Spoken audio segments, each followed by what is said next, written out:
What if I told you that America did not truly understand the war it was fighting in Vietnam? Not when the first advisors arrived, not when the bombs began to fall, not even when the last helicopter lifted off from Saigon. What if the most powerful nation on Earth entered a war it could measure in numbers, troops, bombs, body counts, but failed to measure the one thing that mattered most, the will of a people who had already survived a century of war? I remember the first American boots touching our soil. They did not sound like invaders. They sounded confident, heavy, certain. And certainty, I would later learn, was America's first mistake. I was born into a divided land, but also into a divided world. To us, Vietnam was not a chessboard.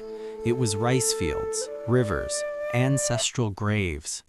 To America, Vietnam was a square on a global map colored in red and blue. I was a young clerk in Saigon in the early 1960s. I spoke some English, enough to listen, enough to understand conversations I was never meant to hear.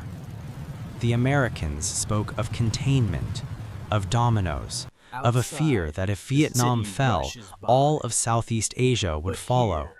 They spoke as if history had begun after World War II. But our history did not begin there. We had known the Chinese Empire. We had known French colonial rule. We had known famine, forced labor, and war long before an American ever stepped onto Vietnamese soil. To us, the fight was not about ideology. It was about control over our own destiny. To America, Vietnam became a symbol. If we lose here, we lose everywhere. And symbols, once created, demand sacrifice. The war did not arrive all at once. It crept in quietly, wearing the uniform of advice. At first, the Americans were advisors. They trained, they observed, they planned. Then they began to fight. I watched their bases grow like foreign cities. Steel, concrete, helicopters slicing the sky. They brought technology we had never seen.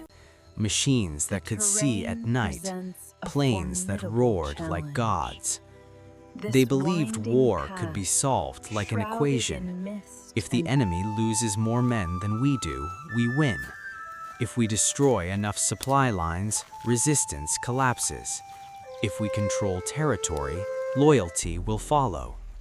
But Vietnam was not a conventional battlefield. The enemy did not stand still.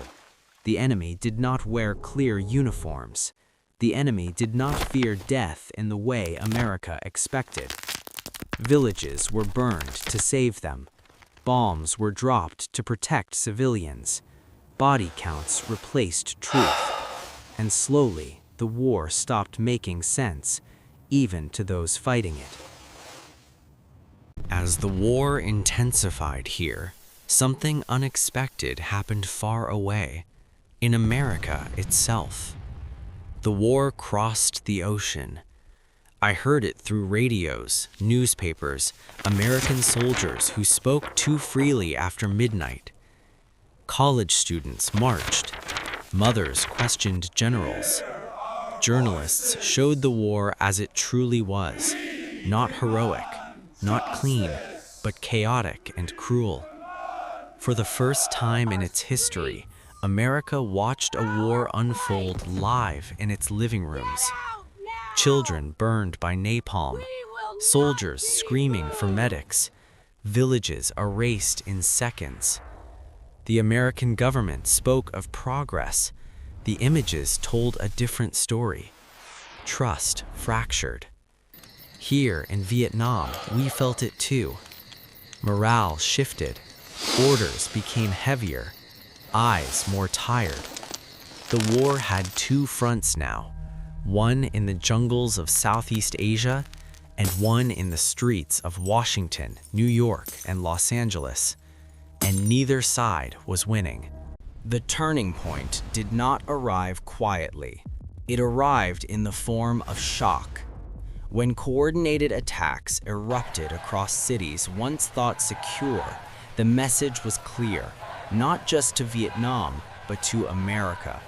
This war is not under control. Militarily, America could still claim strength. Psychologically, the illusion shattered. I remember standing in Saigon, listening to American officers argue, not about tactics, but about meaning. Why are we here? What does victory even look like? How long will this take?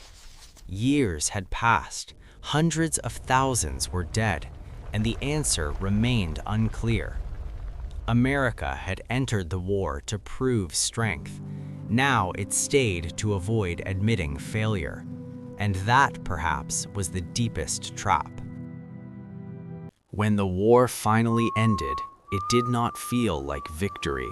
It felt like exhaustion. Vietnam was scarred, but still standing. America was powerful, but changed.